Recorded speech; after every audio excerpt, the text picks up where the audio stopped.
kia ora ana. This is my love note to my fellow projectors. When I was connecting to what to share, what would be the most important thing to share with my fellow projectors, the following line dropped in like boom. Projectors, protect and prioritize your peace. Projectors, protect and prioritize your peace. And I'm going to go into how I protect and prioritize my peace. All right, I'm going to share that with you. I've also got a visual up here to show how projectors are projectors. I've done that for the last 4 types, so I'm going to do it fast, right? Obviously. What makes a projector is we don't have a sacral center defined. It's always undefined or open. Open is like mind. Nothing in there. No one home. Nothing. No energy. No gates defined. It's white. It's not colored, right? A projector's sacral is always the color white because there's no definition in there. Now, what also makes a projector is we don't have a motor to the throat. So some projectors have defined throats because it might be connected to the mind or to the G center, but it is this center here, the throat, where all energy is trying to get to create, to manifest. This center here is never, for a projector, is never connected to the will center directly. The emotional solar plexus, obviously not the sacral or the root. So the root, the sacral, the solar plexus, and the will center are motors. Projectors do not have a throat that connects to any of those 4 centers. That's what makes a projector a projector. And I was doing some study the other day and I heard this corridor, this conversation about how 250 years ago when projectors came on board, right, because we're a new species in terms of, our design, that the defined will being connected to the throat was missed from the projector, and what that meant was like we don't have this drive or this ambition for conquering or to assume power over, which is a lot of how our world has been built up until, this era. Now we are here to guide, we are built to guide humanity back into, right? We're here to guide humanity for this next stretch, which starts in 2027. Okay, my love note to projectors, because we've got a lot of work to do, right? We've got a lot of work to do. We have a lot of we're moving from, this is a deep corridor, this is a deep conversation, but we're moving out of there's a change of guard that's going to happen. The leadership type is going to move from manifestor to projector. Okay, and in a nutshell, it's going to look like, instead of being able to rely on strength and numbers and on that more tribal system, people need to be able to stand on their own 2 feet and be self-responsible and come together collectively with other people, but, standing on their own 2 feet.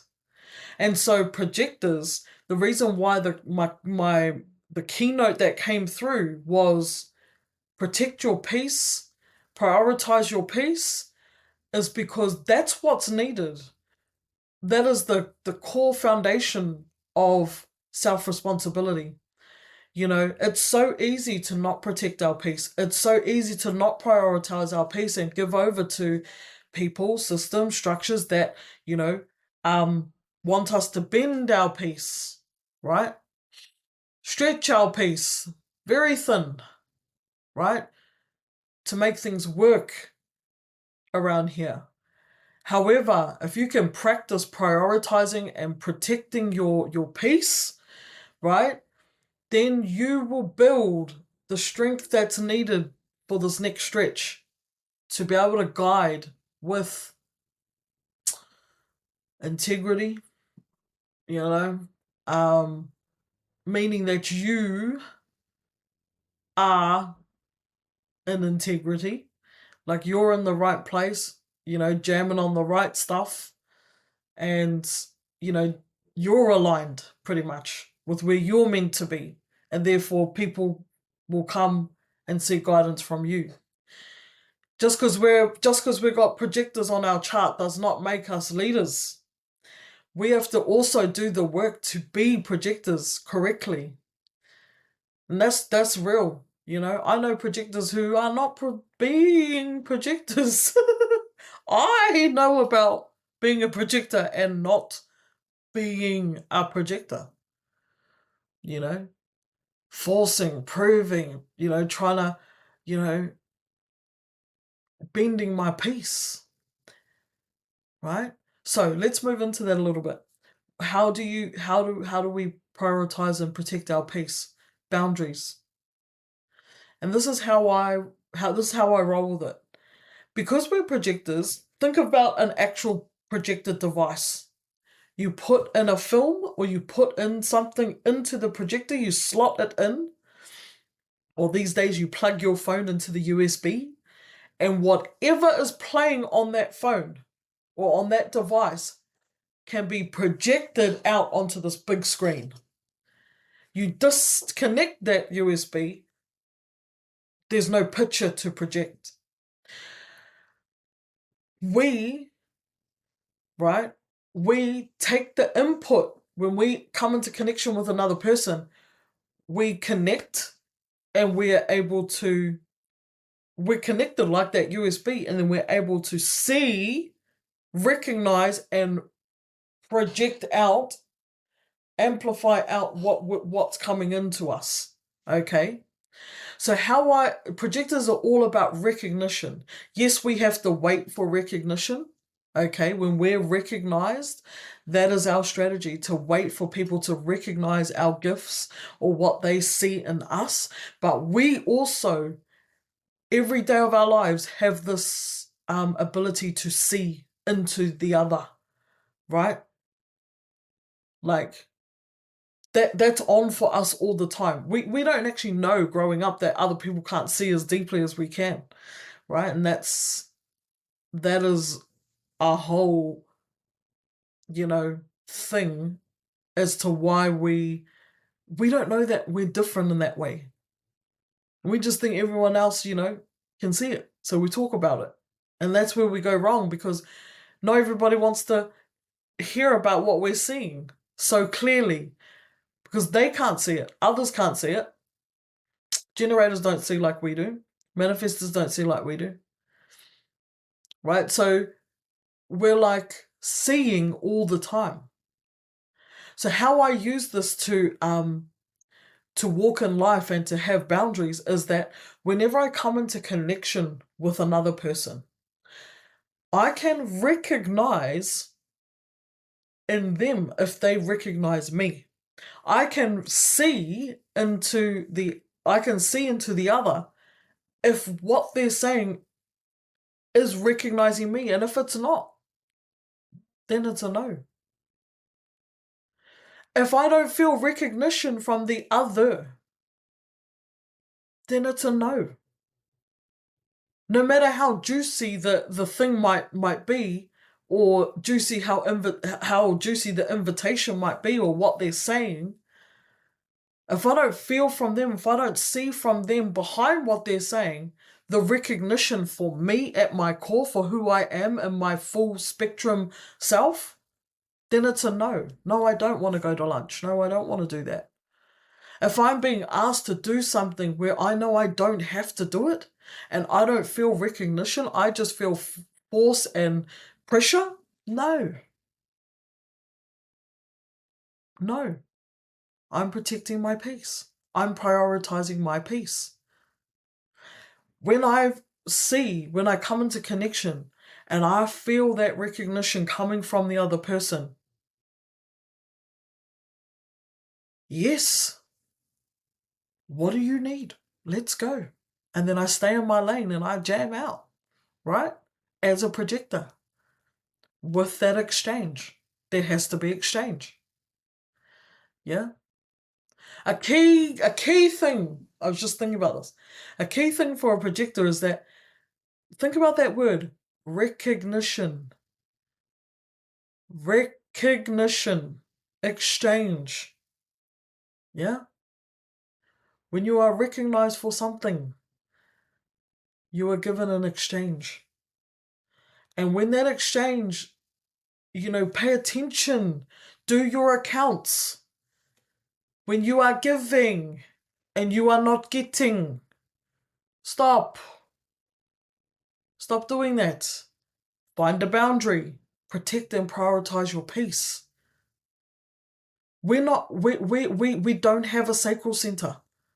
We're not built to work. This world is based on 8-hour workdays for 48 hours a week, full-time roles. We're not built energetically like that. We're conditioned to work like that. We may have been accustomed and learned to work like that. But that's why we nap so much. That's why we're trying to find time to relax. That's why we gotta just numb out, blow out, Because we're at peak capacity all the time.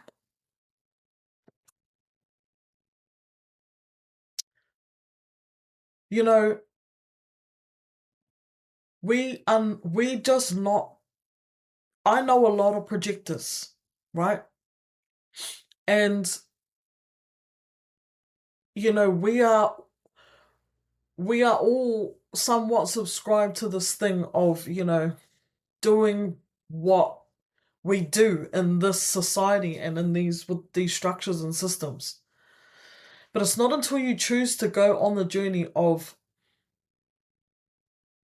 actually understanding and then practicing and then liking and then seeing the method to the madness of being a projector and connecting to the bigger picture of what it means to be a projector and why we've got to get into being okay with waiting and being a projector.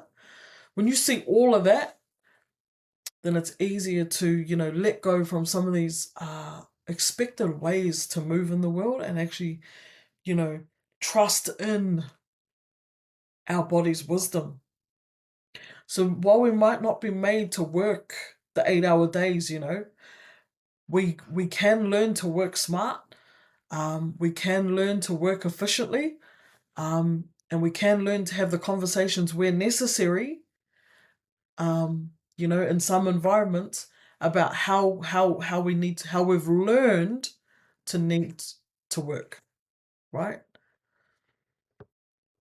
So there's a little line. Where did I write it down? I didn't even have to need to write it down because, come on. It's anyway. Here we go. Here we go. Here we go. The old way wasn't working, so it's on us to do what we got to do to survive. And so we need some changes. Okay, projectors? We need some changes around here. And that change begins with us. These current system structures, they're not going to give us what we need to be able to operate correctly as projectors. So we need to speak up for that. We need to not in a disrespectful kind of rah-rah way, but standing in our truth and saying, actually, what works for me is this. And having those difficult conversations, those seemingly weird conversations. But when we learn to have them, and we have them more and more often, people learn how to treat us. And that's what boundaries is all about. It's just structuring our home. This is our home. Here, our body. Right?